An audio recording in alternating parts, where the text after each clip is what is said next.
And I'm live. What is up, YouTube and all my fish keeping friends? How's everybody doing out there in fish tank land? This is Joseph Hardin from JH Aquatics, and of course I'm here to share with you all my fish keeping adventures, knowledge, and more. Now today I'm enjoying this lovely Sunday afternoon with a really awesome fish breeder and keeper, Dan from Dan's Fish. He has a YouTube channel. On the YouTube platform, he also has a website called getgills.com that most of you probably know about. But I'm going to have him on here in just a minute. But I'm just trying to check out and see who's in chat. I'm a little bit behind here, guys. I had a little bit of a fish emergency. I had a glass catfish decide to jump out of the tank right before I streamed. Found him covered in cat and dog hair on the floor. Had to clean him up, put him back in the tank. He's doing fine now. But let me pull up the chat. See, Big City Betas is up here. Let's see, who else do we got?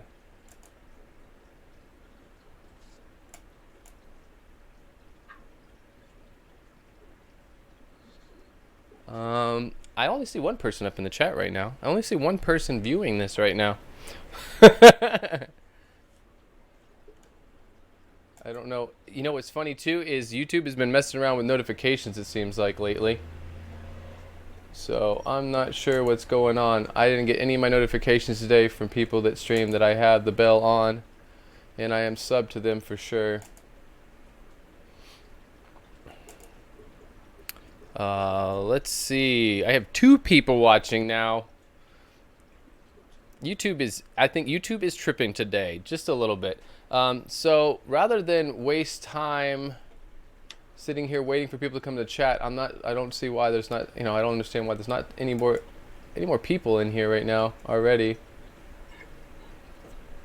See, 3 people are slowly making their way in here. Well, today I just want to talk about killifish. I've been really interested in getting into killifish. Being someone who's really more of a nanofish guy, living here in the Caribbean, I'm stuck with a lot of small aquariums. I don't really have the opportunity to, I'm not really a monster fish guy anyways, so it works out perfect for me. So I need fish that will work in small aquariums, 10, 20, 30-gallon aquariums. I only have 2 55-gallon aquariums. Everything else is 20 or 10 gallons. So I've had some talks with a few different people. I've been given recommendations. You probably should get into killifish. You'd probably get totally addicted to it. And having fallen in love with dwarf cichlids and stuff like that, I really have been interested in getting into killifish. So I thought that it would be a perfect opportunity for me to speak with Dan, who has got a lot of experience in breeding killifish. He's been breeding killifish since I think he was about 14 or 15 years old. But I have about 4 people in the chat. I'm really surprised that I think YouTube is just tripping today, and I'm going to go with that. So I'm going to go ahead and just get right into this with Dan, because I don't like standing here rambling waiting for people to come to the chat. So let me just go ahead and switch this over, and we'll get into this chat right now.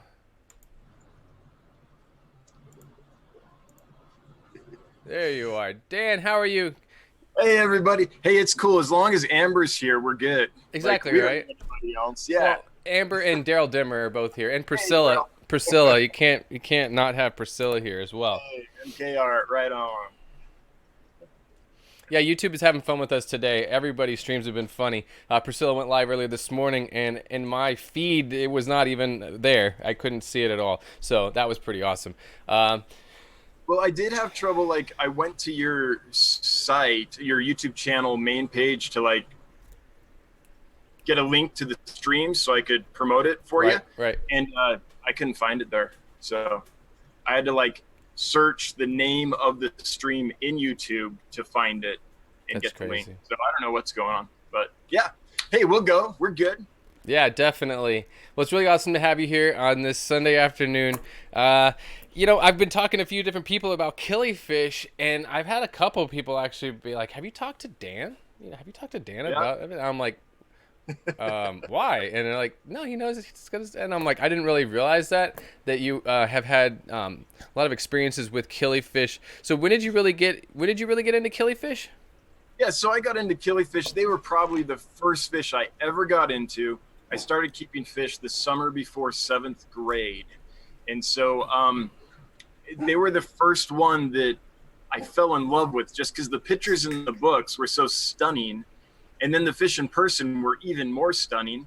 And there was the American Killifish Association, and by joining that, first I couldn't find any, and then finally I got hooked up with the American Killifish Association, and suddenly I could get like all these fish that I'd seen all these pictures of. And the as soon as I got my first one, well, I was hooked when I first saw the pictures, really. But I got my first ones. They were Fundulopanchax gardneri, still my all-time favorite fish ever, probably for nostalgic reasons. They're super hardy, they're easy to breed, and they're very colorful. Yeah, really colorful. I've been looking around, and I was like, now, is that the picture of the one? I don't know if you can see the stream that we've got going on right now. You sent me a picture of a killifish, and I used it in the thumbnail. Is this a gardneri? No. And I can't see the stream right now, because if I do, I'm afraid it'll take up bandwidth. And No, it's the same. It's the image that you sent me. I used the same one from the thumbnail. What that is that's Chromaphiosymion bivitatum from Funge. And the reason I sent you that is it's probably the best picture of a killifish I've ever taken, first off, but it's also my logo. If you look at my logo, it's a silhouette of that actual picture of that fish I took. So I just use that because I think the fins are so dramatic in a silhouette that it makes a good logo. But the Gardneri is a different fin shape entirely. It's got a lot of red, got a lot of yellow, and red spots all over a kind of a iridescent blue to green body. It's stunning. And anyway, I had luck with those as a kid, and I'd never bred fish or anything, and they just kind of did it on autopilot for me. And so I'm like, I'm a fish breeder. I don't know, 13, 14, about to go into 7th grade, right? And it just blew my mind. Like, yeah, for most people, it's guppies. I just happened to start with killies, but it's the same effect. When a guppy drops fry, killies laid eggs. I got some of the eggs to hatch and raise, and I was just like, more. And so that's how it started. That's it, though. I mean, I feel like that's how the hobby goes. It's when for me, that's how I've gotten addicted to it, is the breeding side of it. I enjoy keeping fish, but to me, the ultimate enjoyment is actually breeding, or even selectively breeding, and just getting to experience the whole life cycle of the animal, and how they're all kind of different, and I'm sure that was, one of my questions too. I'm just really curious about the different species. I was looking and trying to do a little bit of research, because I'll be completely honest, I'm really don't know a lot about killifish, but I'm ready to soak it all up like a sponge. But I did see somewhere where it said there's about 12,700 different species of killifish known to man at this point, and that's a lot. Is it 12,000 or 1,200? 1,270. Yeah, 1,270. Did I say 12,000? Yeah. That's more like catfish, maybe. Yeah. There are a ton, and there's more all the time. So right now the splitters are in vogue, and that means the scientists are taking all these genera and splitting them into many different genera and splitting species and stuff. So it's not just that new killifish are being discovered all the time, which is still happening, but it's also that as our tools for understanding the relationships between different species are improving, we're able to more accurately name species, and finding that, all these 5 fish that we thought were one species, or that we haven't really known what they are, but we just called them something. Right. Now right. Now we're better able to say, oh no, that's 5 species instead of. And there's still a vast number of killifish that are not scientifically identified. We know the C numbers and the L numbers for Corydorus and for Plecostomus.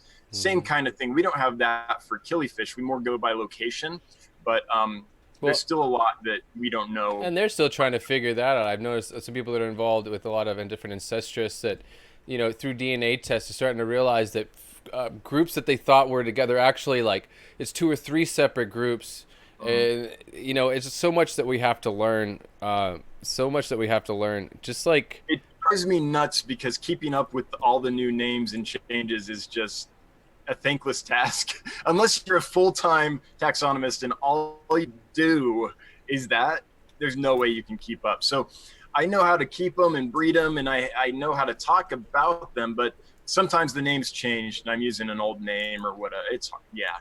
But the thing about killifish I think is important for the hobbyist to understand when we talk about how many species there are is that you'll hear all kinds of generalities, especially on the internet, where anyone can say anything, whether they actually know it or not. Right. Where people will say, well, killifish have to be kept at this temperature. And I'm like, there are so many kinds, and that you can't speak in generalities about killifish.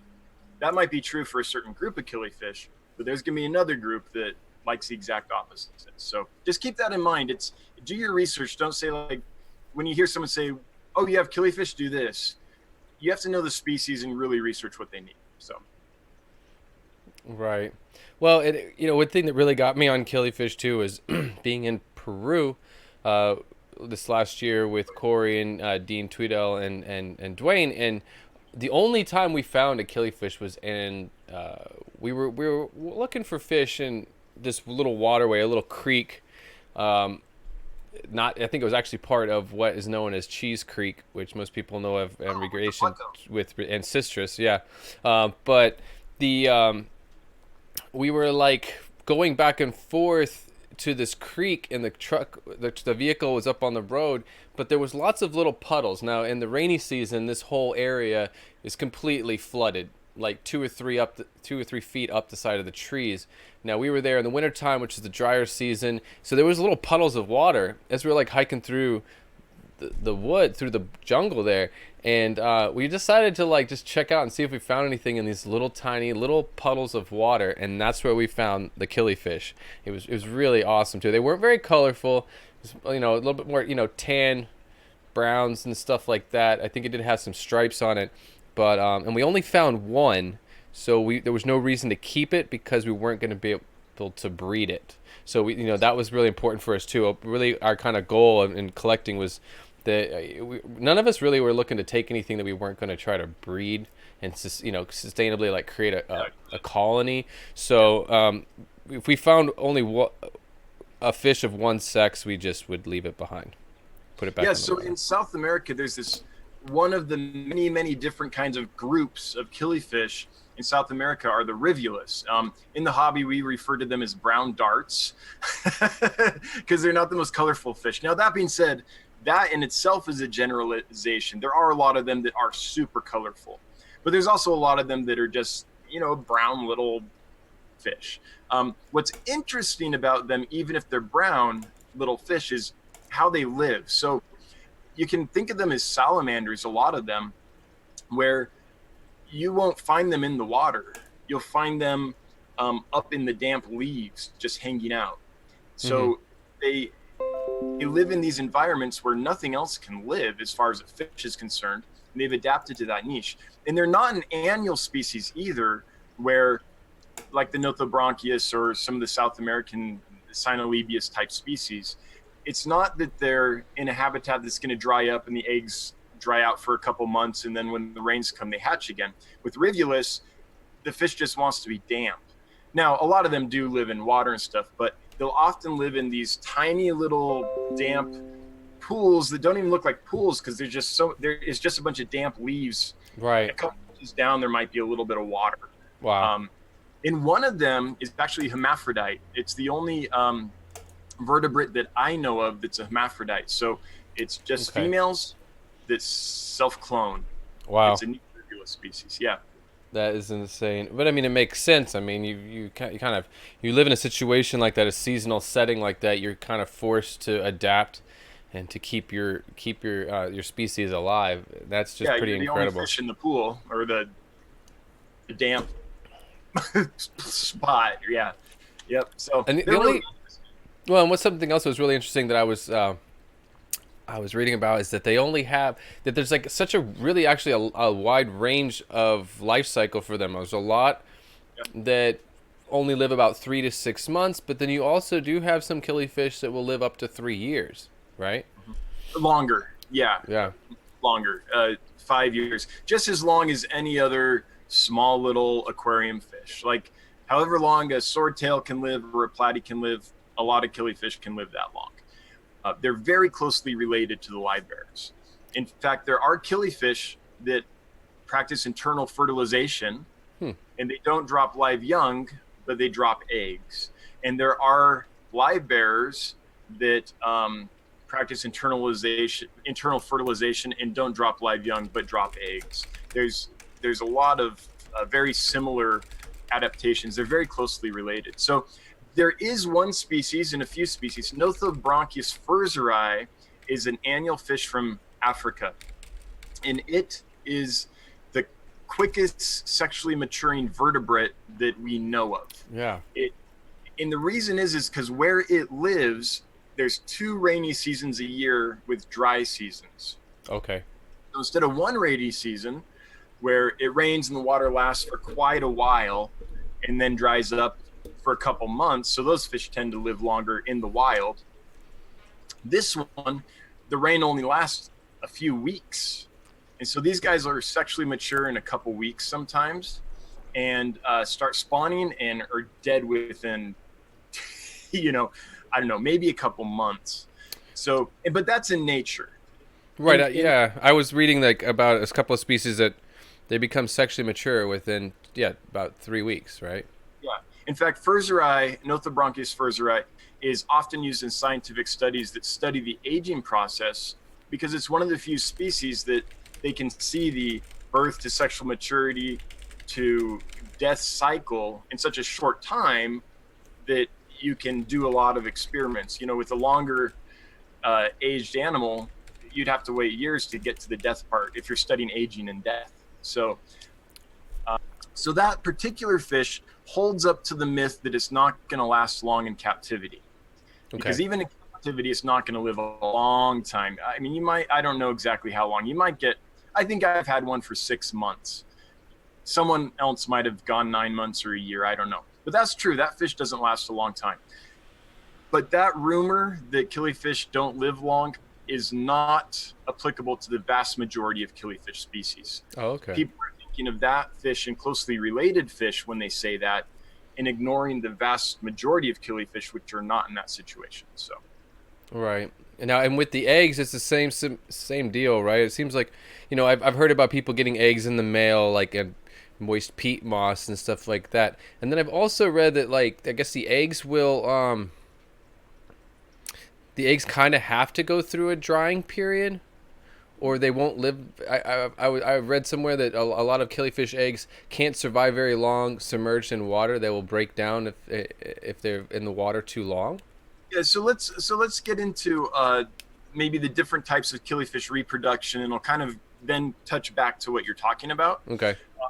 So there are killifish that spawn just like rainbow fish.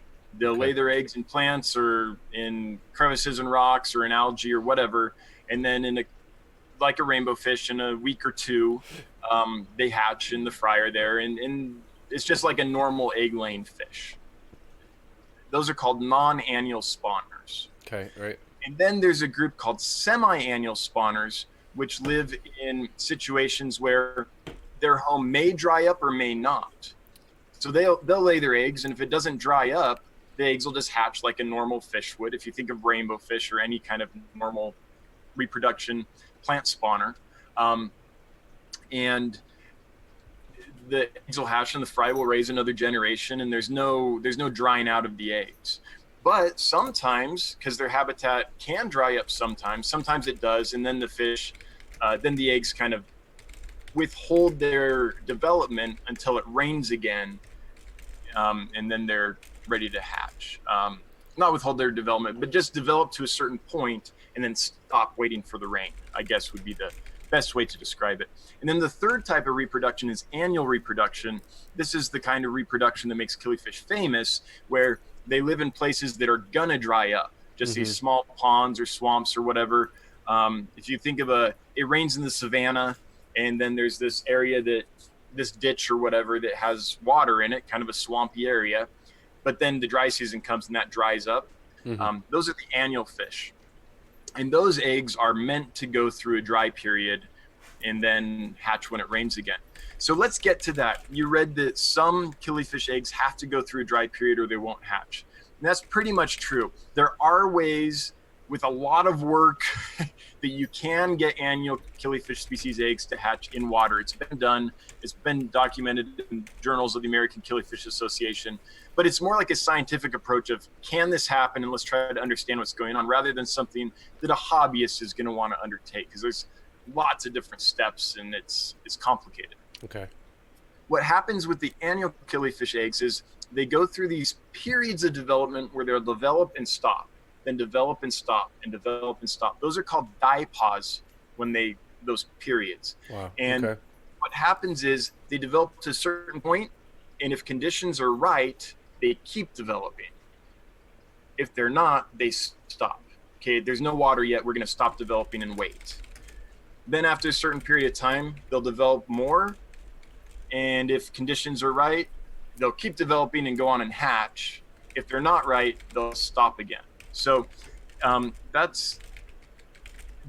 it's really a complex thing, and it's an insurance policy built into the development of the embryo and the egg to ensure that it doesn't hatch when conditions are not right.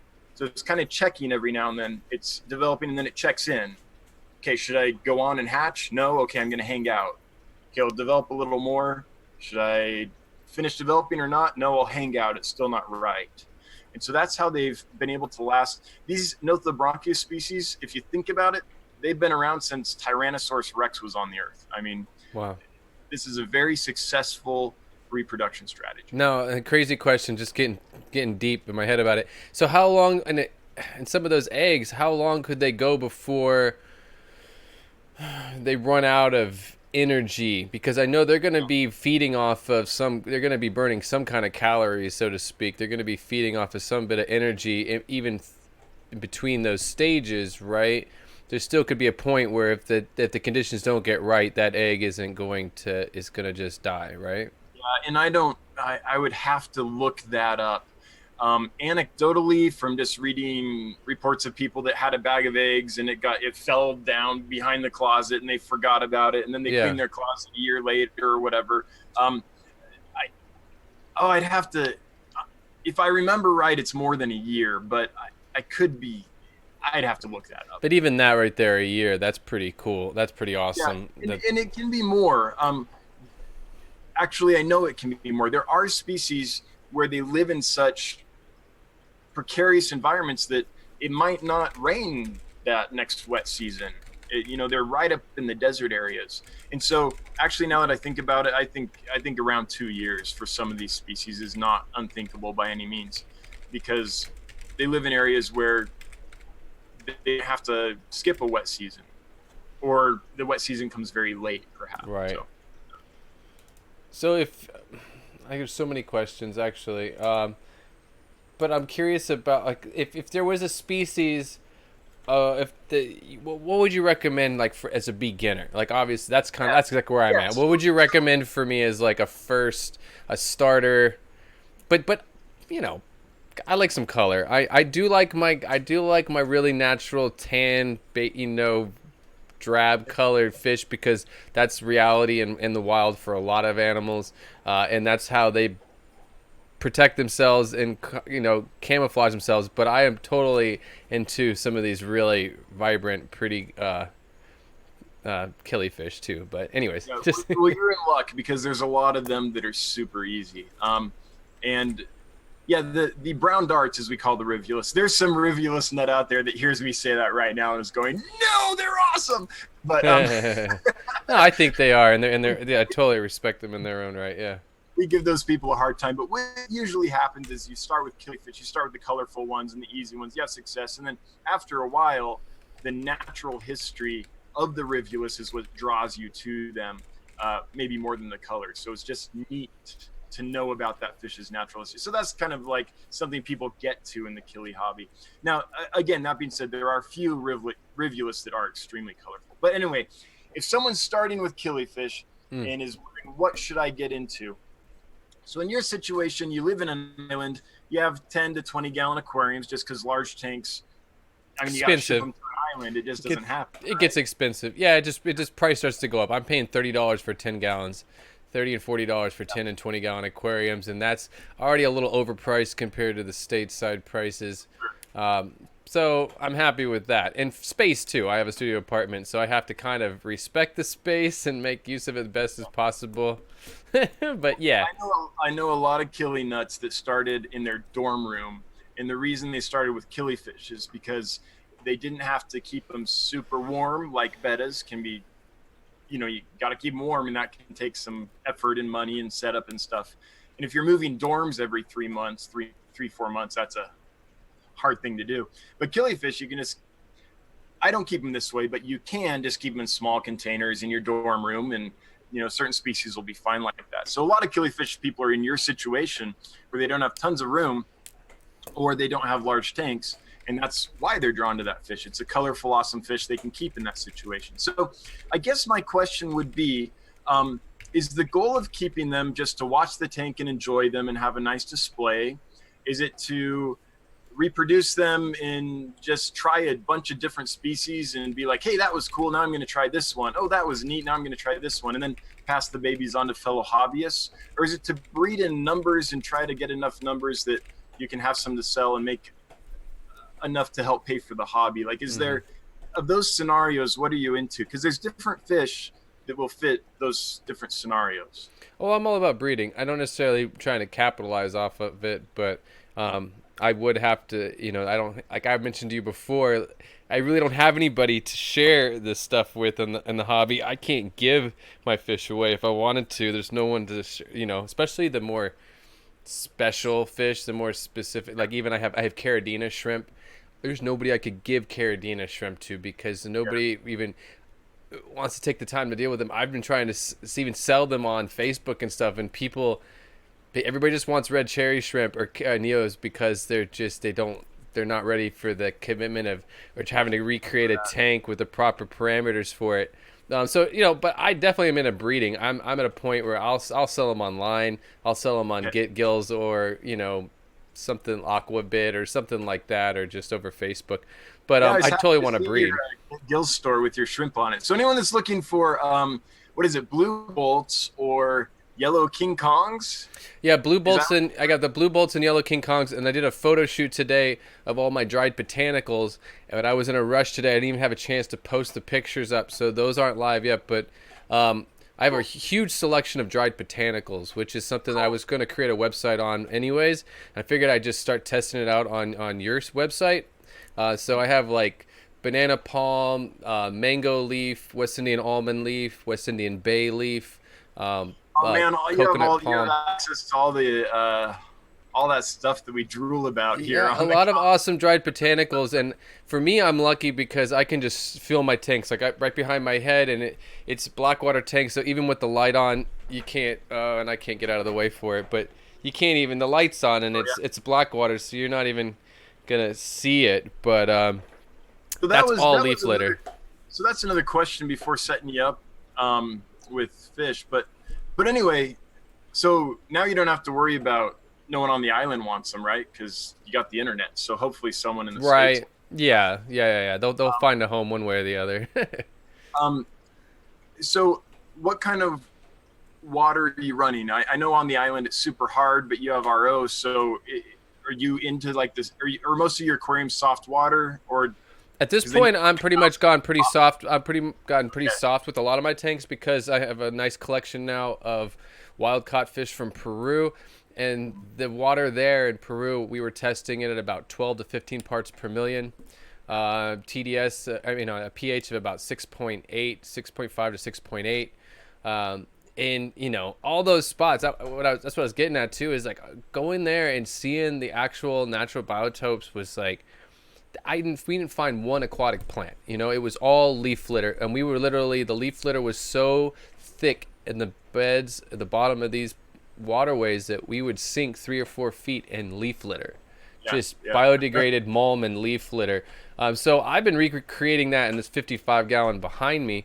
I put a little bit of sand in the bottom just to have some kind of a substrate at the very bottom, and I have about 4 inches of leaf litter in there. And I just keep adding leaf litter. Today I've got some on the stove right now boiling to sterilize, and I'm going to put another layer on top of that.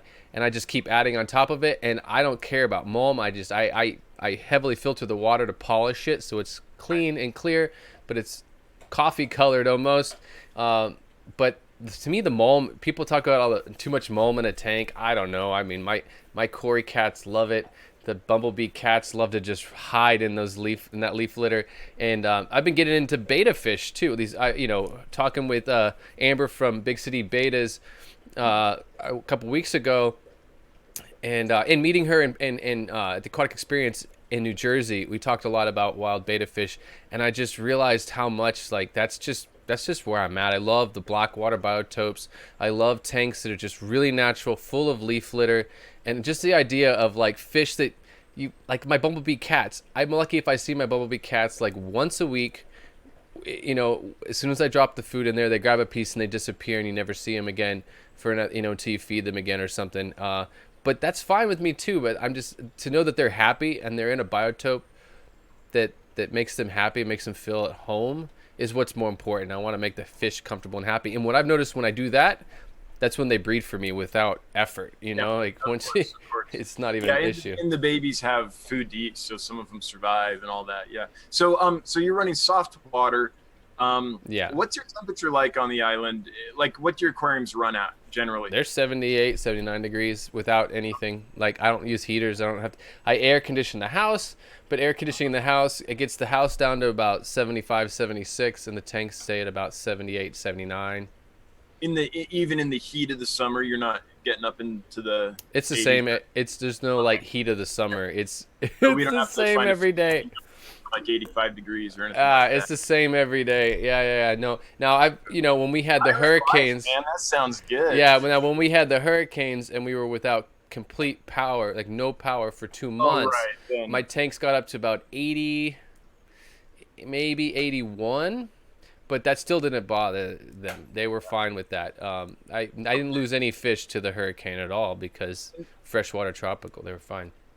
Okay, so we're not really hot. We're upper 70s, soft water. How many aquariums would you want to dedicate? Do you want just one tank where they kind of colony spawn, or are you looking at like trying to produce more and have a couple 3 tanks or something like that? See, and that's the thing is at this point it'd probably be smart to just I'm interested in things that they'll colony breed because that just makes me I like fish like that like they're smart enough to parent raise or not want to just kill each other. Like that's one thing that I've been intrigued about with some wild betta fish species, that there is actually some wild betta fish species that you can put the male and female in the same tank. And as long as you create the proper environment for them where they have some cover and some places to go and chill out and separate themselves from each other, that they're not going to stretch each other out and kill each other, and they can actually continue. I know I have seen in some situations with some friends of mine that have killifish where the male just harasses the female to the point where he kills her and stuff like that. And I don't really, I'm at the same time, I think it's because they didn't set up a tank that was really designed for the fish. It was more designed for their eyes than for the fish, and that's probably one of the reasons why that happened. But yeah, I'd love to colony breed. That would be awesome if I could have something where I could even get them to rear up the fry in the same tank, maybe. Yeah. So I've got the fish for you then. Now that I know that stuff, so let me see if I can share my screen with you and show it to you.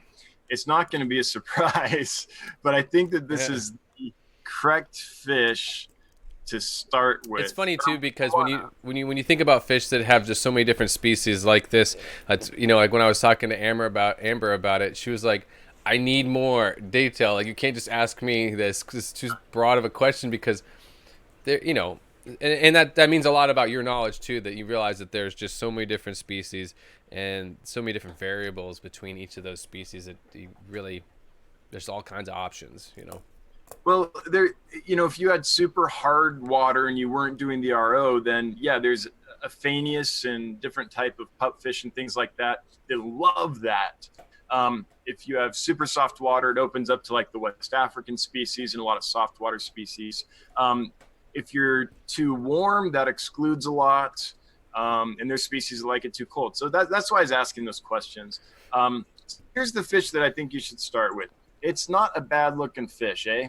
And this is the one we talked about earlier. This is my all-time favorite fish of all time, killifish and everything else. This is the first fish I ever bred, at least egg layer wise. It's Fundulopanchax gardneri. The gardneri, yeah. Mhm. There's many different locations and variations on it.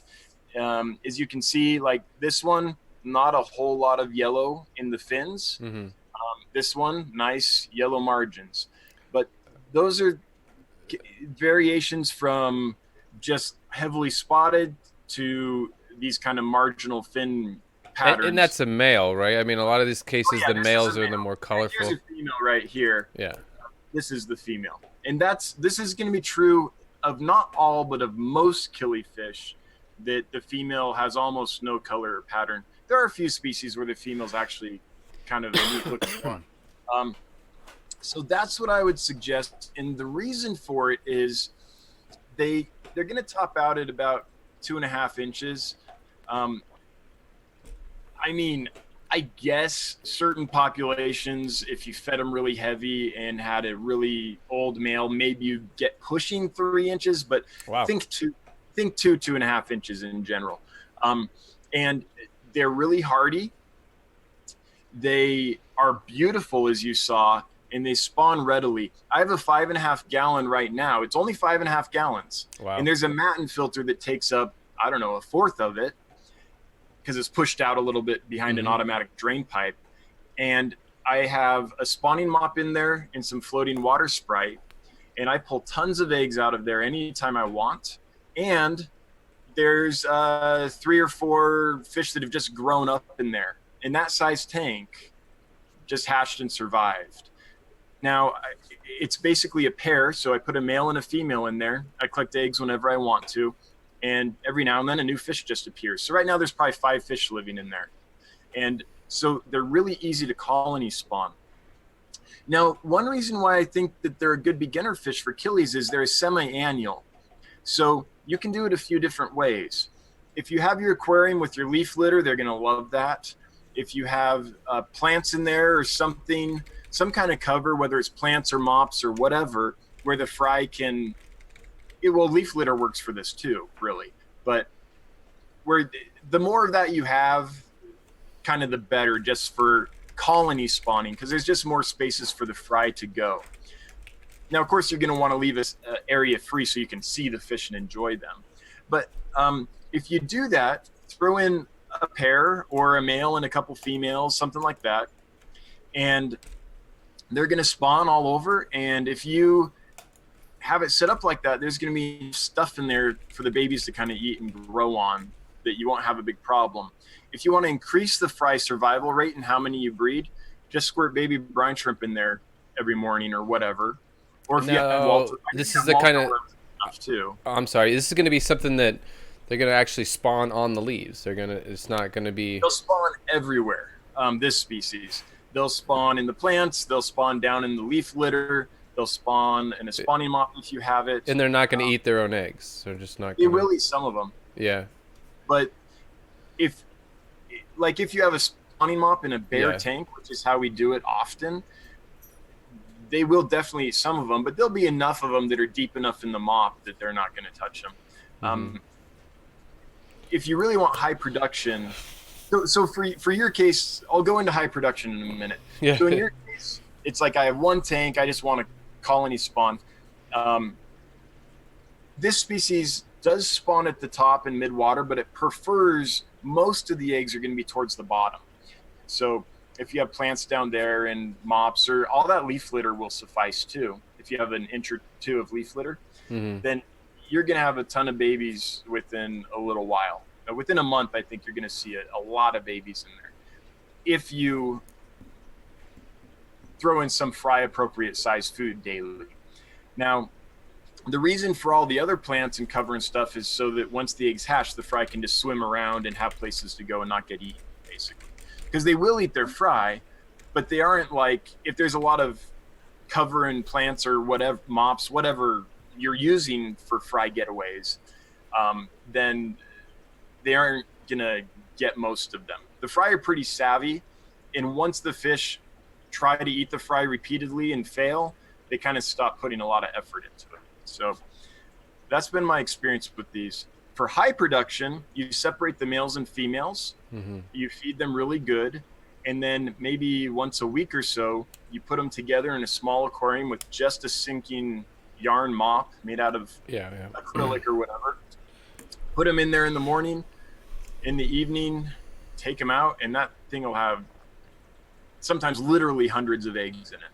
So it just depends on the female and how well conditioned she is and where she's at in her life cycle. This fish, another reason I think it's a good beginner starting killifish is they're highly productive. So the females will produce lots of eggs. One of the things with a lot of killifish species is, like rainbow fish, the female might produce a few eggs a day. So you might get 3 or 4 or 10, whatever, eggs a day. By separating them and then putting them together, now you've taken a week's worth of egg production. You get it all at once. And, okay. So when I really try to crank out killifish, I'll get, 5 to 10 pairs, separate them, then put each pair in an individual tank. And I can get 500 or more eggs in a week that way, depending on the species. So that's why I think this is a good one for you to start with. And being a semi-annual, if you get good at doing that, then you can be like, okay, I'm going to try now a different thing. I'm going to take the eggs, pick them out, put them in a little container, and try to incubate them separately. So maybe you'll get more production that way. And you can get good at that. And then you can say, okay, now I want to try annual method. I want to see what it's like to breed an annual fish. And you can put the eggs in damp peat moss, dry incubate them, and hatch them and get good at that. What that sets you up for is if you go on in the killifish hobby, you have experience colony breeding just in an aquarium, you have experience picking eggs and incubating, and you have experience with the annual method, and you can decide based on that how you want to pursue it. Maybe you're I really like the annual method, I'm going to get some annual killies. Or you're like, I didn't like that at all, I'm going to stick with semi-annual or non-annual species. Or I just like them growing in the tank, I don't want to do any of that work. It's just a species experiment with lots of different ways. Now the size of the fry when they hatch, are they ready for baby brine shrimp, or they need infusoria first? No. That's another thing I love about killifish. The vast majority of killifish, at least that we keep in the hobby, are ready for microworms and Walter worms and banana worms and baby brine shrimp and all that normal food from the get-go. In fact, after the first week, I also start throwing rapashi in there, normal prepared like gelled rapashi, and after a little while, they'll learn to eat that too. They're really not picky eaters at all. Then I start throwing flake in there too, and I keep the brine shrimp in there, but I start introducing them pretty early to all the other foods, and pretty soon they're just a cinch to raise. So, yeah. So that's one thing that's nice about them.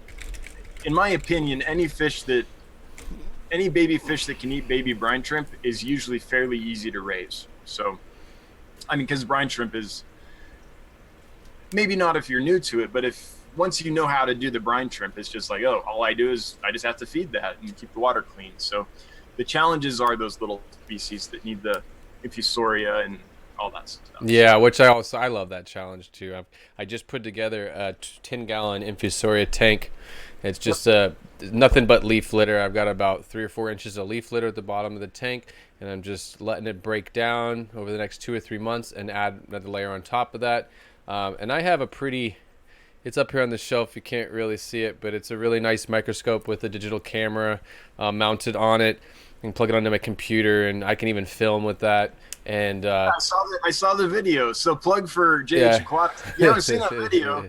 It's on his channel. That was the basic one. I plan on doing a whole series on infusoria and just microorganisms in the aquarium hobby, like within the because there's it's kind of really going out on the limb, really deep geeky stuff. Like some of us would really be into it, but the large majority of people, it might maybe too dry and boring for them. So I'm kind of like I'm gonna do that, but it's kind of on this side, and that content will come out, but it'll be its own series. But yeah, that's kind of what I want to do with this tank. Is I'm gonna just slowly be watching it through the microscope, and I'm gonna show how these different microorganisms start to colonize and build up in the substrate in the leaf litter. you know. See, for someone like me, it's fascinating. I love that stuff. I like Mike Helwig's book on like culturing live food and all that. And I also keep a 20 long infusoriculture, and that's what I feed the baby peacock gudgeons and the egg scatterers and stuff that just have the tiny little fry.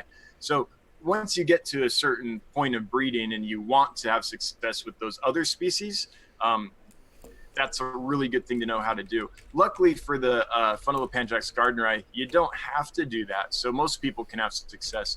And for anyone listening that is like, I don't do live food, I don't have the space or interest to hatch brine shrimp or do worms or any of that, in that kind of colony setup we just talked about, where you have all this life in the aquarium, you could just feed flake food and you're going to get some fry surviving, not in large numbers, but your population will slowly grow and you'll be able to keep that colony going kind of perpetually, just on like flakes and pellets and stuff, especially if you like, you know, scrunch some up a little bit for the little fish. So you won't get large numbers surviving, but you'll be able to keep a colony going. Right.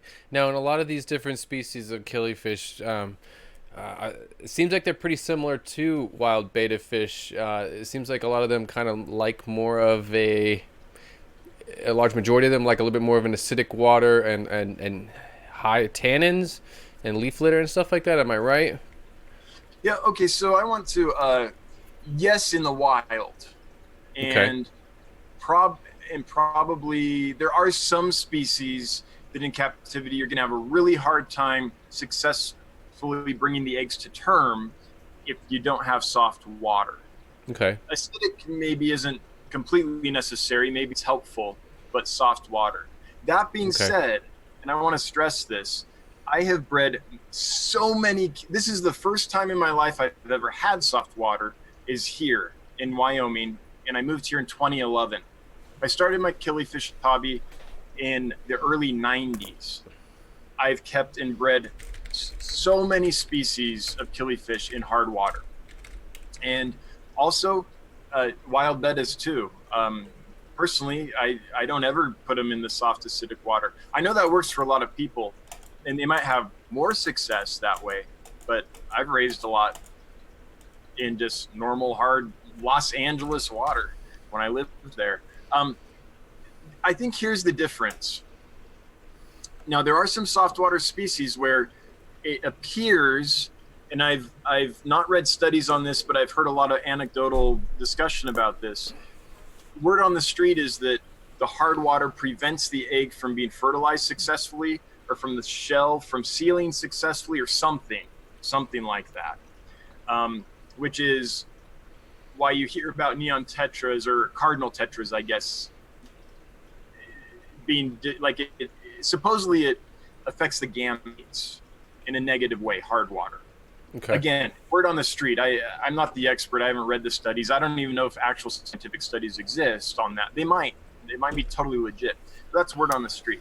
And it appears that there are some killifish species where that might be the case. I think what happens in general with soft water fish once they come to hard water is, in the soft water, it tends to be really acidic. Acidic water prevents bacteria and many pathogens from surviving. So you get these fish that are not used to these pathogens. You put them in your aquarium in hard water, suddenly there's a million bacteria around them and they have no immunity. And their eggs don't have immunity either. So I think what the key is to keeping soft water fish in harder water, if you can't do the soft water thing, is just keeping it clean, making sure the environment is pristine. And I've had a lot of luck spawning soft water only species in hard water throughout my hobby, as long as I do that.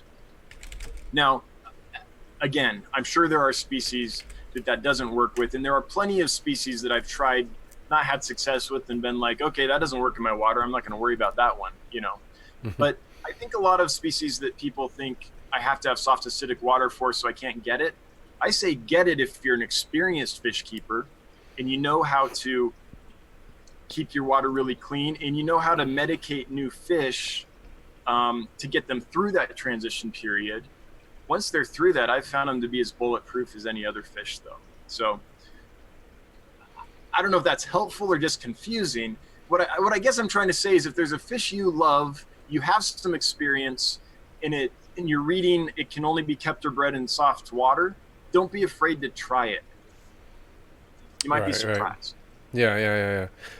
So when it comes to like, not just the parameters of the water, but when it comes to like the layout of the tank and stuff. Now, I mean, I know obviously it's going to be different depending on what species we're talking about. If we're talking about like a cold water, like a mountain stream species or something, or or something that's going to be found in South America or Africa or something that's going to be a little bit more warmer water. And but I mean, is there, like, say with the gardener eye, what would you say is probably the right elements to have in the aquarium? Would you say leaf litter is definitely something like I have a lot of my tanks at this point, like I'm setting up a tank for my for some wild betas that I plan on getting from Big City Betas.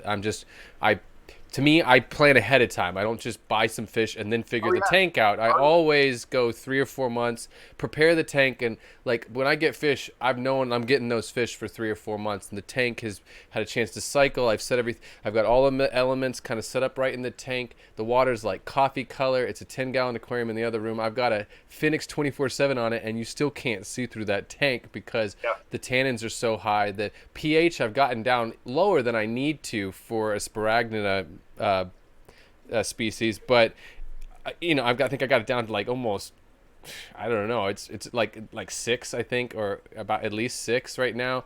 And I'm the tap water, well, whatever, anyways.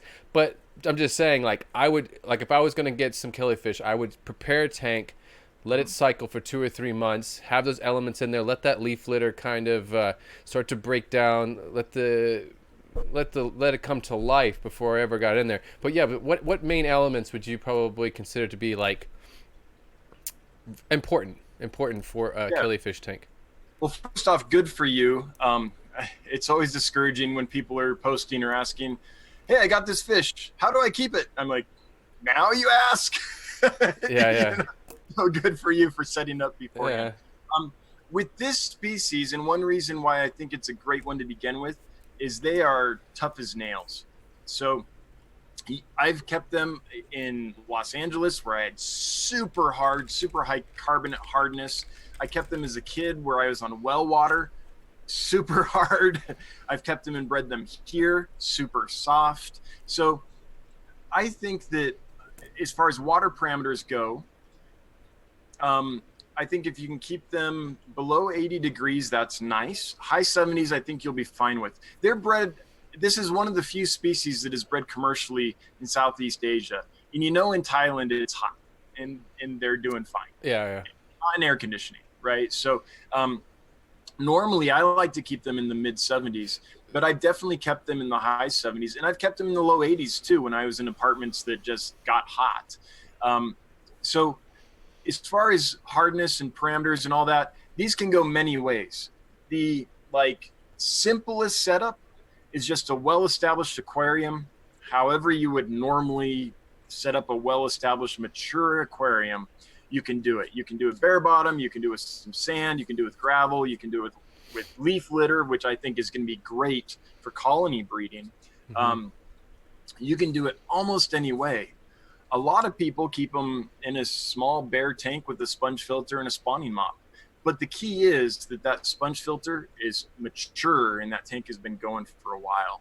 So like with any fish, they're hardy. They'll handle, you don't want them to have to, because ammonia and nitrite are toxic at a cellular level to any fish. I think that's a true statement. But, they're hardy enough that they can handle some mistakes, these guys, if they have to. You don't want to, and they can't handle every mistake. But if you can keep them in a well-mature tank so you're not experiencing ammonia or nitrite, I think no matter how you do it, if the temperatures are kind of where you described, I think you're going to be fine. So really, you can set them up many, many different ways. So there's not really, I guess I was more thinking about like when I talked to Amber about beta fish, she's talking about specifically about like having a male and a female where, you might have to set something up in a certain way so that the male and the female have some dither or have some cover, or they're gonna kill each other basically through stress and stuff.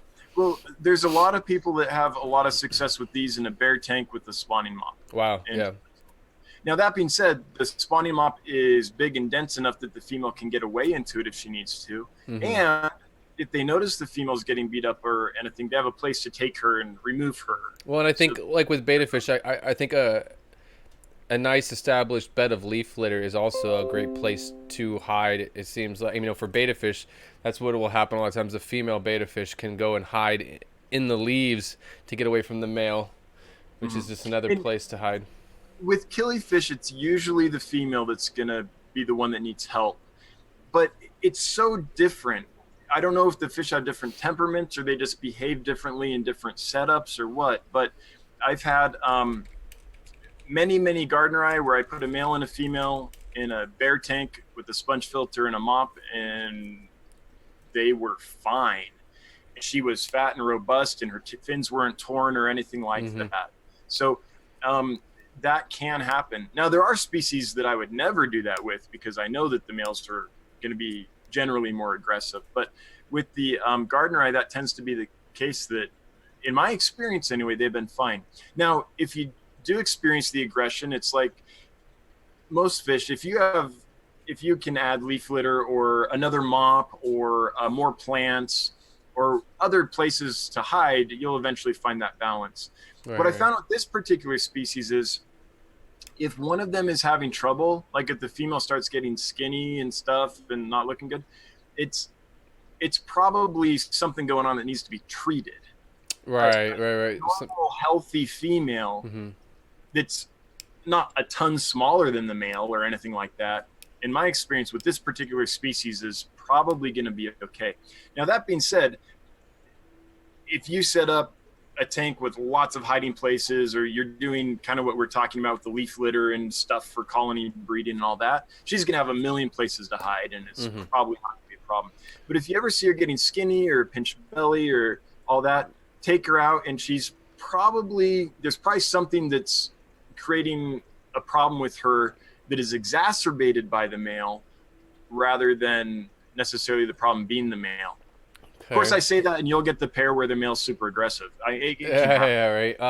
Let's see. Mark Shrimp Tanks had a good question. He said, any tips on buying eggs for killifish? Well, first off, hey, Mark Shrimp Tanks. I'm a big fan. Yeah, me too. Love the channel, man. Love it. I love his live streams. It's one of my favorite live streams to watch. So, killifish eggs, one of the beautiful things about these fish, and one of the reasons that it's such a neat hobby, is you can mail eggs. So this used to be a huge deal back in the early days when we didn't have quick shipping from country to country and things like that. The only way to reliably get a lot of these fish was to exchange eggs, kind of like the rainbow fish hobby, just because you couldn't rely on the mail from, I don't know, Germany to get to the United States and vice versa in a timely manner. And so this hobby in large part started with egg exchange. Now, these days you can go on a lot of websites and there's a lot of people posting eggs for sale, and you'll see these large lists of eggs for sale from all these vendors, generally in Southeast Asia, and you can buy them. The issue is not that the eggs are not fertile or unhealthy or anything, but you have problems when you get them from there. And in a minute, I'll tell you how to get them successfully. But when you buy from a lot of vendors, the issue is that they don't insulate them. So if you're buying online from overseas, often what's going to happen is they're going to take this tiny little Ziploc bag, almost a thin Ziploc bag of peat, put the eggs in it, put it in an envelope, maybe a little padding envelope, like you would get a brochure in the mail or something. Right. And send it to you.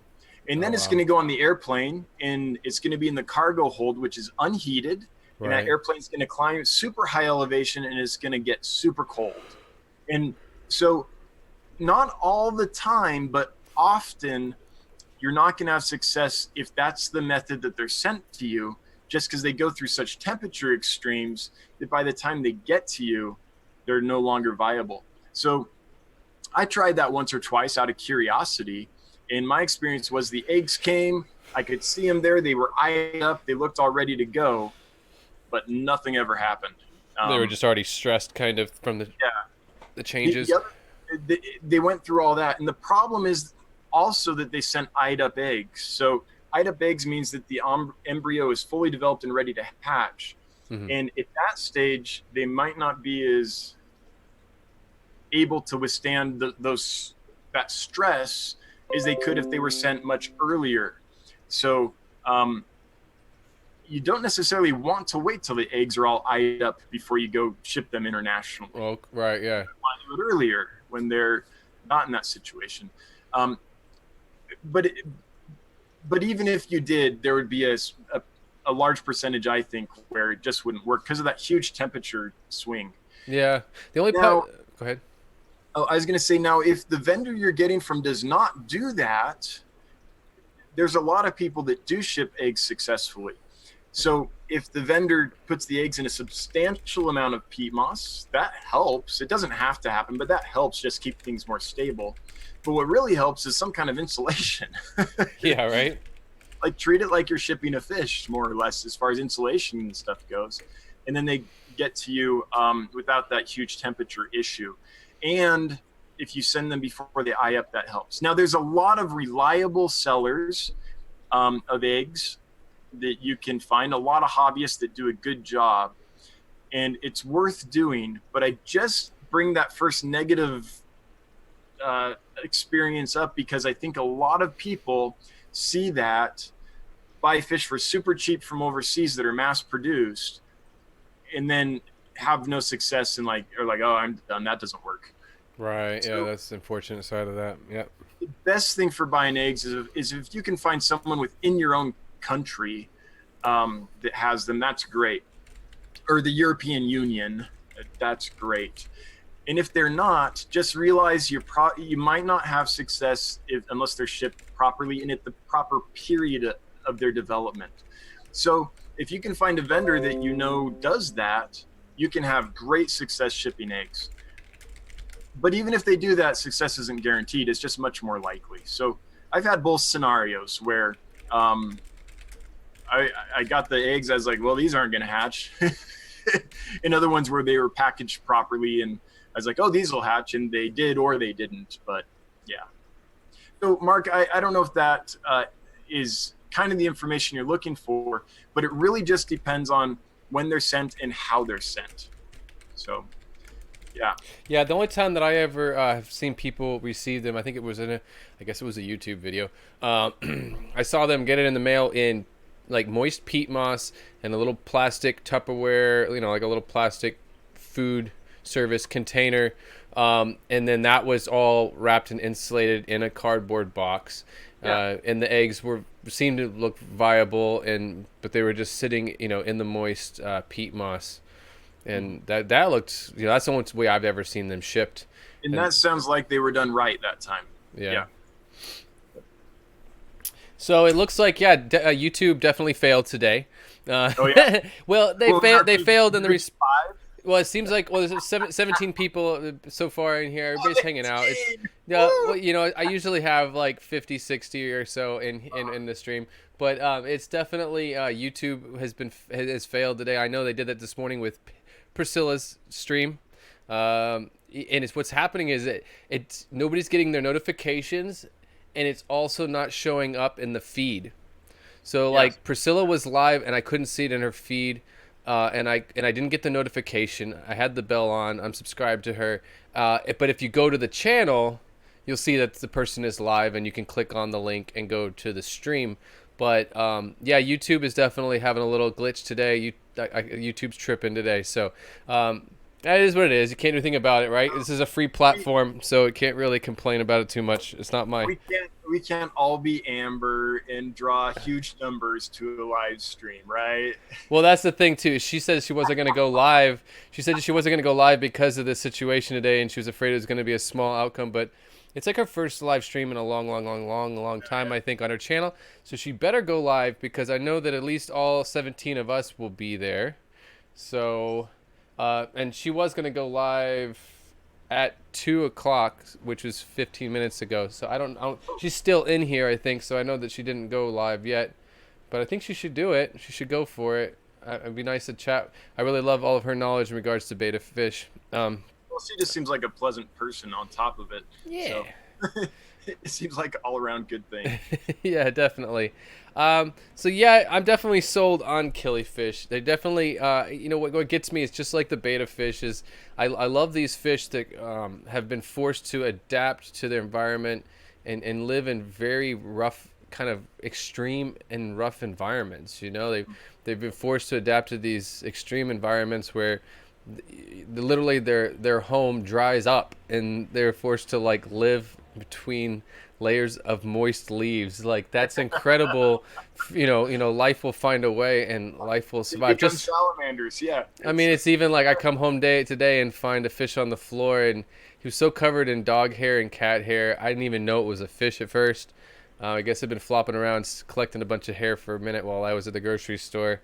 But it's just nice to know that, you could tell this fish had a will to live. You can tell when a fish is has been hurt or damaged or sick or something, but you can tell that fish wants to live, and that you can medicate it or rinse it off, put it back in the water, and it's gonna come to life. And yeah, he's still in there. He's happy. He's still alive. But yeah, I literally had to pick the fish up off the floor, rinse all the dog and cat hair off, and put him back in the tank. But you could tell that he had life in him. I mean, he wanted to survive. And anyways, it's one of those things. But it's just they're just really amazing fish to me. Like wild bettas, just to live in a little puddle of water in the middle of the jungle, and to make it, it's just to continue their species year after year, in such a harsh condition. It's pretty cool stuff. What it does, I think, for us is it makes this hobby endlessly enjoyable because there's so much variation. There's so many ways different fish have had to adapt to different situations that there's always something new to learn and try. So I love it. So it definitely looks like Amber's going to go ahead and go live. She's going to go live at 3 o'clock Eastern Standard Time instead of 2, right, because I'm going a little far anyway. I'm going a little long because I started late as well, and I'm just bummed about YouTube failing today. Something's always got to happen. We got replays. It's like we were talking about theater. There's always something that's going to go wrong, and you always have to improvise. It's for those that don't know, both Joseph and myself have theater backgrounds. So, hey, it's cool. I got to answer a question from Mark Shrimp Tank. So, yeah, I love his stream. It's one of my favorite. Mark is. I love the effort that he puts into his live streams, and his knowledge about shrimp. I look forward to bringing him on this. We were talking about it the other day when I was on his stream about bringing him on, because I've been getting a little deep with Caridina shrimp, and right now I have my yellow King Kong and my blue bolts, which I originally picked out both of those species because I talked to some breeder friends about. I was kind of interested in selectively breeding and kind of coming up with something of my own. Of course, I think a lot of people that are really start to get into breeding, they're like, I want to create something of my own, especially in the shrimp world. All LR Brett's on it, yeah. Yeah, right. So I thought, man, what will I do if how do I didn't want a green shrimp. Everybody thinks I want to come up with a green a jade shrimp or something like that. Blue and yellow. Yeah, blue and yellow. No, I was looking for something that was kind of had that opaque white, some bluish, yellowish, kind of like a mixture of blue and yellow in that opaque white and the speckle of white that like a galaxy kind of thing as well. So I don't know, I was trying to play around with those, but I haven't mixed them yet. I've just been kind of building up the colonies, and I have 2,000 yellow King Kongs and at least about 1,000 blue bolts going right now, and I have to start culling them out, thinning them out a little bit, and I'm about to set up 2 more tanks for shrimp. But people were think I'm crazy. I was telling you this earlier, that I had the I was at the Aquatic Experience in New Jersey, and I was telling people about I was showing people videos of my yellow King Kongs and explaining the parameters of the tank, and they were like, I had one shrimp breeder, well, 2 of them, and one of them was Lucas Bretz, was like, you're hurting my head. I can't hear this anymore, because I'm telling them what I'm doing, and they're like, how are they alive? You know, I have like 500 parts per million in the water. The pH is like 7 plus, and it's a Wallstead method dirted planted aquarium without any kind of buffering substrate. So I think in general this hobby can be pretty simple, which is nice mature tank, well kept. If you do that, I think you can have success with almost everything. There's a few edge cases, edge cases for sure. Edifications. But I think people that mess up, in general, people mess up when they try to. I did this when I was young in the hobby. Is you read all this stuff and you're watching all this stuff like us talking on YouTube, and you see people say this and someone else says this, and then you go out. Like, I remember buying like pH up and down for my aquariums. Oh, we all did that, man. We all took our fish on that yo-yo. And then you start, and then you're like, oh no, the pH is wrong. Put a little bit more of this, put a little bit of that, and you're not testing the pH. And you know, I'm new, so I don't have a TDS meter. You know, and you're kicking that TDS to like 1,000 plus. And you have no idea what you're doing. Then you're killing fish because you're trying to control nature. And what I learned over all the years was you just gotta like let it go and let it take it slow and let nature like run its course. You can't, even with like, I have a bacteria bloom in this aquarium. I'm not trying to do any drastic quick fix. I've had that bacteria bloom for almost not a year, but it's about like 6 months or 6-7 months that I've had that bacteria bloom, maybe a little bit longer. But it's definitely going away. But it's like you can't force it, and you can't force nature. You kind of just have to. Same with like a nitrogen cycle. People just want to like, how do we instantly cycle a tank? Like, that's the last thing I want to try to do. Sell to you. Just dump this in. Yeah. And that's the thing is you see the products, or even the idea of taking an old filter and trying to like, you can't really speed up nature. You don't want to speed up nature if you want it to happen right. That's why I use the terminology mature tank as opposed to cycle tank. Yeah. In people's minds, cycle tank is as soon as it's converted to nitrate, it's cycled. And I'm talking mature tank, not cycled. It's steady, been up for a long time going. And as long as you keep that well, you can have success with most. I like the term seasoned. Michael Barber, Ian Fuller, they always call them a seasoned tank, like a seasoned cast iron skillet. You know, like it's. Well, you know, if you, at least with Killifish, if you have a nice seasoned tank, and you just do a few things, you're probably gonna have success. My biggest example of this, I think, in my hobby so far was when crystal red shrimp first came out. They were expensive. They were so expensive.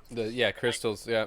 Yeah, and I got a group of them from a wholesaler, and I took them and put them in a 5.5 gallon tank.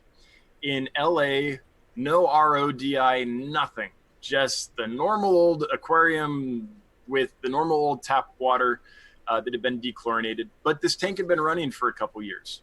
Lots of plants in it. Bare bottom, lots of plants, big sponge filter. And I put them in that.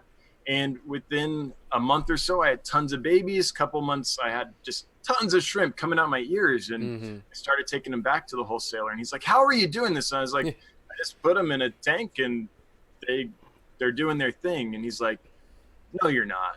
I was like, yeah. He's like, come on, tell me. And I was like, no, really. So he came over to my house. We were friends. And I was like, there they are. And he's like, oh, I thought you had to do this and this and this and this. And I was just like, nope. It's just it was only 5.5 gallons, but it's really stable because of the all the plants and had been up forever. And eventually I moved them to a larger tank once that just got so full. But I didn't do RO. I didn't do any special substrates. Bare bottom, literally. And oh wow, yeah. That's kind of like with the nano blue tetra that I was telling you about in the other room. That they came in from Peru, and it was less than 2 weeks. I mean, technically, it was within 2 weeks of them coming in and going in the tank, which was a well-seasoned tank. I actually prepared that tank before I went to Peru in July of this last year. So that tank was sitting empty, of fish, anyways. For it was a well-planted, eco-complete tank.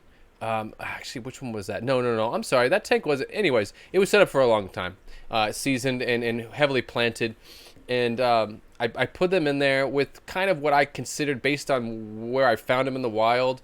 I wanted to kind of recreate that, and I did kind of what I could with the plants that I had to recreate that, give them the cover on the top that they needed to feel comfortable. And within 2 weeks of having them, they spawned in the tank, and they've not eaten the fry still at this point. And I think that's, like I was telling you, I think that's because they're wild caught, and they still have the genetic instinct, that natural instinct to parent raise and to not eat their own fry. And so I've been really, really stoked with that. And I'm at this point, at this point I know that they're healthy enough and I can spawn them. So yeah. I'm not worried to be able to spawn them in the future. So I'm leaving those fry in there as a test, really, to just see how it goes. And they're almost at a point now where they're going to be off of infusoria that's in the tank, and they're just about big enough to take baby brine shrimp. I don't know if they're aggressive enough yet to chase them down. Right now I'm sprinkling like that powdered Hikari baby or first bites, little powdered first bites in there, and I'm definitely seeing them eat that, so I'm really excited about that. But it's just an example there again of, like, you create a healthy tank that's well seasoned, has all the infusoria and the microbiology has built up on its own naturally, and kind of has a balance and has some algae in it. Like, to me, a healthy tank is going to have a little bit of algae and some diatoms and stuff like that going on the glass, and that's just a sign that things are. I dare you to alive. Tell that to Alex from Tank Tested. I dare you. No, I think he agrees with that in the long run. I mean, the aquascaping world is more of an art form at that point. But at the same time, that works. It can work well too. Like, I have, the lights are still on. Yeah, behind me. I do have one heavily. Where am I at? Bam! It's so hard to point when you're on camera and you're looking at the camera. That tank down there is my. You can't see it from this camera angle. No. But I do. Everybody else could see. So I'm just going. Yeah. Oh yeah, that one. Oh, those are beautiful. I do have one tank that's like my aquascape. All my tanks are pretty well planted, but I have one tank in particular that has about 18 or 19 different species of plants in it, and it's a dirted planted wallstead tank. I put that tank together a year and a half ago, dirted planted, and I have red cherry shrimp and a pair of guppies in there, so there's no huge bio load, but just 19 different species of plants in there, and I never have to worry about algae on the glass. Like, there's definitely a certain level of diatoms and algae and stuff that are on the side panels and on the back panels, but if I clean the front panel, it's good for like a month and a half, 2 months before you even get anything going on, really.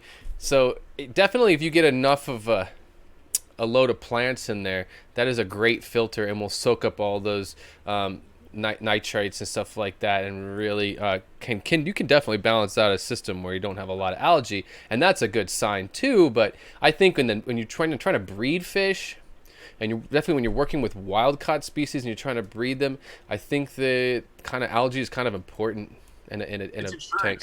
Algae's insurance. Yeah. Too. And it's food too. I had a friend of mine, he's going out of town, and he wanted to clean the whole tank and clean all the algae and everything. And I'm like, leave the algae, because you're going away and it's just food for the fish. These fish will eat the algae off the glass, and in between getting fed, and they're just gonna keep them from starving. Yep. Yeah. I'm with you on that. A well-balanced seasoned tank's a beautiful thing. Yep. Yeah. Let's see. I don't see any other questions. I've been asking for questions for you, and I only got the one from Mark. Of all 15 people watching? Yeah, 17 people. We're 17. Right. And then who knows where YouTube's at? Like, I'm assuming that number's right now, but it looks like it. Yeah, they just, I don't know what YouTube did today. Somebody took a day off.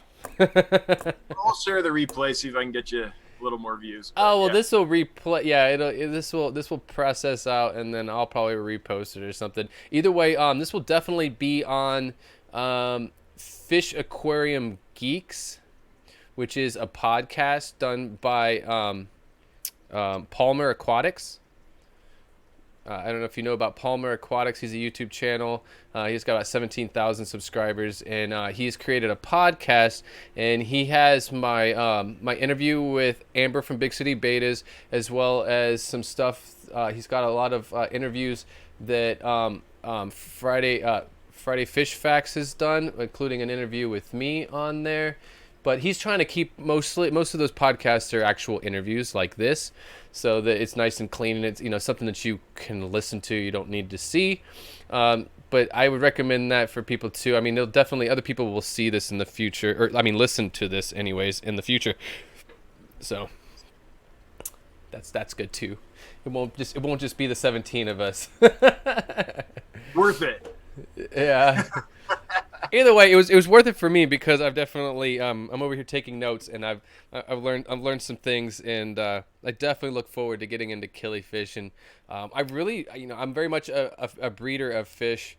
I have like, what do I have? I have a community. My Amazon Biotope tank back here is probably like my only community tank where I have multiple species. I'm more of a species tank guy. Right. And that's one thing too in regards to killifish that I had read, that I think it's the American Killifish Association has recommended to most people, has recommended that you only keep one species of killifish in a tank, just to keep from hybridization and stuff, because of the extinction. I want to jump into that. So in general, like rainbow fish and the pistos and other things, the American Killifish Association's goal is to prevent hybridization, and for the simple reason that these habitats are disappearing.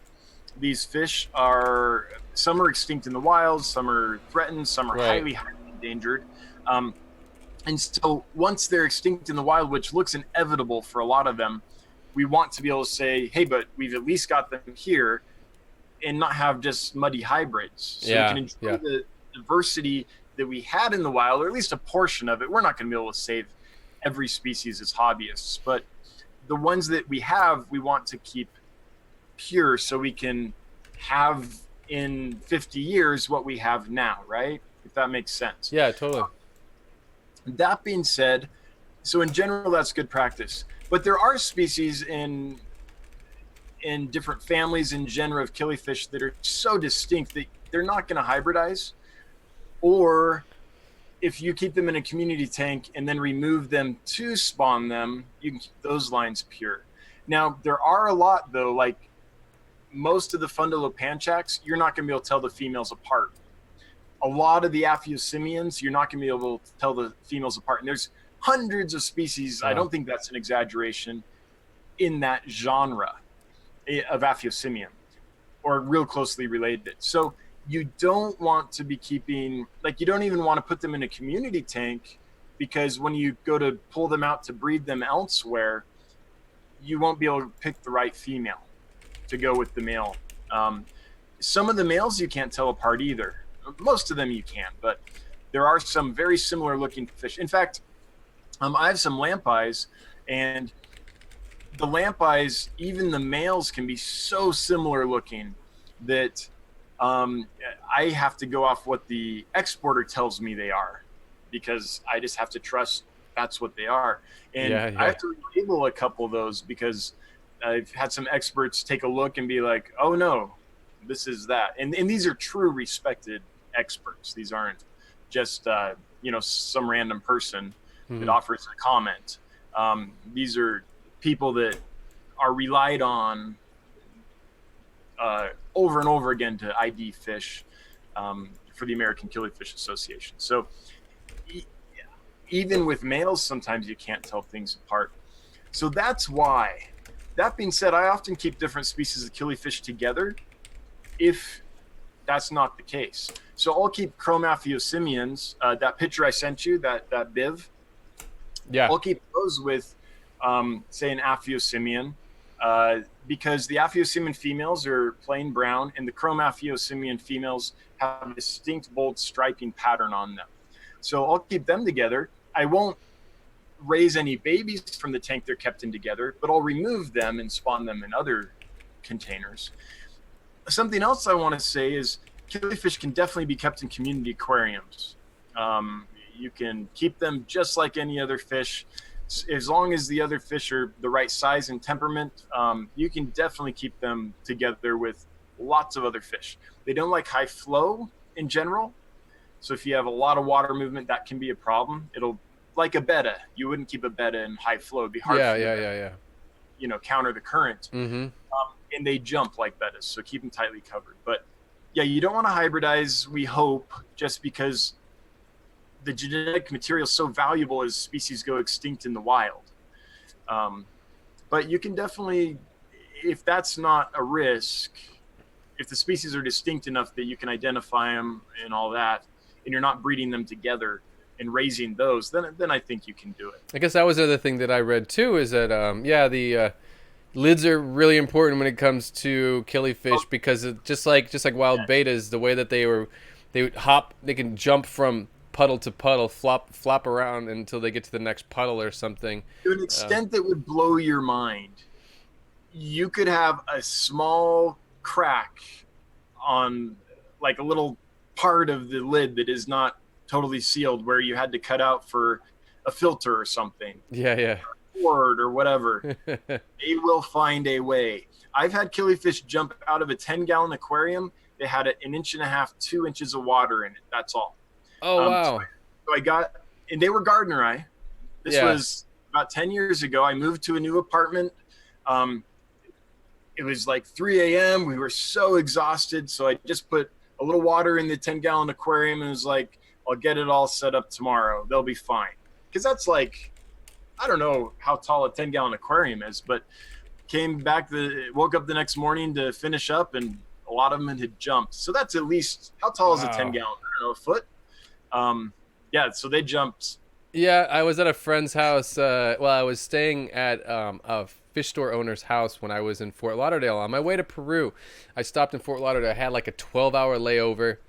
And I searched around for some of the best and the oldest fish stores in Fort Lauderdale, and I found this one place called Exotic Aquatics, and he offered to host me, pick me up at the airport. I could stay at his house, and then I could do a fish store tour at his fish store, and he would take me out, pay for all my meals and everything in exchange for a small 1 or 2 minute piece of video that he would put on his website, right? So I was like, okay, that's cool. It's like the first time I've ever actually done film work for someone else, honestly, from start to finish, which is, who knows, a future thing. But so I put that together for him when I got back and everything. But anyway, so I'm staying at his house, and we picked me up at the airport. We went out to eat. I met his son. We were all chilling together. And when we went back to the house, there was a killifish on the floor. But I mean, it'd been too long, and he was dead. But totally had a pair of killifish, and I guess the male had scared the female out of the tank, or she just jumped. If there's a way to jump out of the tank, they will find it. Yep. Yeah. I mean, that's not for every killifish, but for the vast majority of species, that's the case. Yep. Wow. All right, so I've kind of gone over it way far here. I'm enjoy chatting with you, learning some stuff about killifish here, and I'm sure some other people out there are learning and taking notes too, maybe. All 17 of us hanging out here. I do want to say thank you guys all for hanging out in the stream. I really do appreciate it. Thank you to Candy Overhauls for all the awesome moderation work that she does. She's like #1 moderator in the fish keeping community here on YouTube. She's been posting up links to your getgills.com website, and also links to my store on GetGills, which is really, really nice. I appreciate that as well. And we could get in for Mark's Aquatics. You can now use GetGills in England. So no, he's in Scotland. It's Mark's Shrimp Tanks. Mark's Shrimp Tanks. That's what I mean. Mark's Shrimp Tanks. He's in Scotland. Yeah, but I think he has his own. Ignore that. I am so sorry. Yeah, no. I mean, in Scotland. He's gonna hate this. Scotland. I think he's got his own site going on at this point, or he's teamed up with Nordic Shrimp Foods or something like that. There's a shrimp food company his friend has created, but he's hustling over there too. Mark is still here. He heard that. He heard that. He's still here. Never call Wisconsin English. I am so sorry. uh, but let's see, what was I gonna say though? Oh, and then your website. I mean, we haven't really talked about that, but that's kind of new, and you've been working on that for it's been live we launched for in September. September. We've been working on it for about 3 years. Yeah. It's amazingly complex to make this thing work right, because we don't want to just have another hardly functional, horrible to work with place to sell fish. We wanted to make something that is truly remarkable. And so getgills.com launched in September. If you have fish to sell, you can create a place on there, your own store there, and do it. If you like to buy fish, you can go there and browse through lots of different people's items, and you can buy from lots of different people. And when you go to check out, you just put in your payment once, and it processes all the different people's items and gets it all in one thing for you. So yeah, it's really cool. I like how you have the multiple stores, and then the way that the whole site is set up. So when you go onto the website right away, it's in subjects, not actual individual stores. And I just like that because you can go in just like you're on one store, and you can go look at all of the tetras, or all of the cichlids, or the invertebrates, or just the stuff, aquarium supplies. And then once you get into that group, you've got all these different products, and those products are all being sold by different people. But I just like how you make it look like one store, so it's kind of not confusing for someone at first. Right. And then if you wanted to go in there and specifically go to one store, you could go shop someone's individual store as well, which is nice too. Yeah, we try to make it really easy to find what you're looking for. So you can search by items, you can look at individual stores, you can look at individual categories, you can go by high price, low price, the country that they're available in, all those things. So yeah. And we just did a massive update, Get Gills 2.0. So now the shipping's super flexible. So it used to be you had to choose a shipping method from a drop down, and you were kind of confined to those methods. Now you can create as many shipping methods as you want and assign whatever fish you want to that specific shipping method. So you can ship as many ways as you want, and have as many distinct groups of fish assigned to whatever methods you want. So it makes it really flexible. And we just added a sale function. So now you can put items on sale on your store too. So it's coming along. We're working on it all the time. Very cool. So yeah, I tell people go check out that website. It's really, really cool. I just went live on there a couple days ago. Like I set up the store a couple weeks ago, but I finally went live with some products. So I have my yellow King Kongs up there. I have my blue bolts up there. And then after I get off of here today, I'm going to go and upload the images for all the dried botanicals. I've already made the listings. I'm going to add the photographs, and then I will go live. I'll go ahead and post all of those products as well. So I've got a lot of different dried botanicals for people that are interested in getting into blackwater aquariums, or working with things like wild betta fish or killifish, that different fish that would prefer or require kind of some leaf litter, and some mulm, and a place for infusoria and stuff to grow in the aquarium, stuff like that. So that's going to be fun. I really do like that setup though. It's a really cool website. It looks like notifications are working for some people, because I just got a notification that LR Brett's is gone live for a second here. I guess he's taking everybody outside in his backyard in the snow to show him how his pond, because he's got some heated ponds. He's got those heated grow out ponds, and it's snowing all over the U.S. right now. So I guess he took everybody out into the backyard to show him his heated ponds in the snow. Again. Yeah. He'll do a quick, but he likes to do his quick 10 or 15 minute live streams. So I'm sure it won't be that long. And then so everybody else check out at 3:00, and go ahead and check out Amber. Yeah, Big City Betas. Amber with Big City Beta. She's going to go ahead and go live at 3:00 Eastern Standard Time.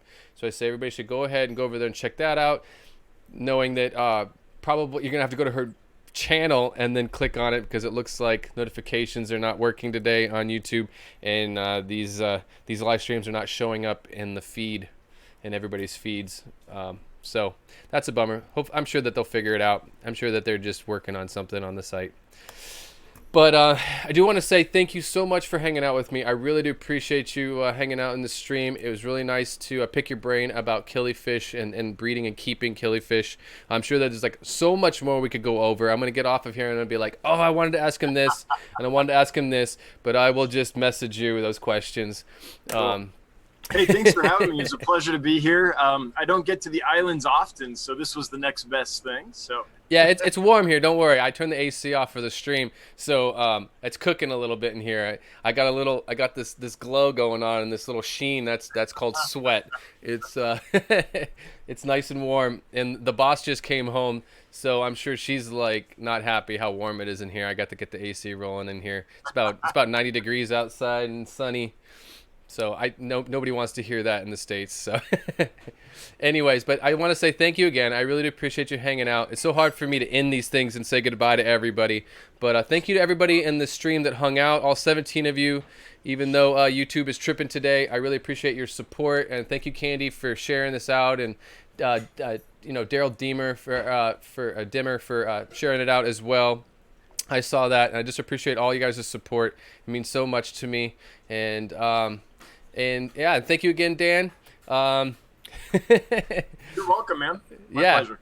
And of course, remember, guys, keep your tanks clean, your fish fed, and have fun.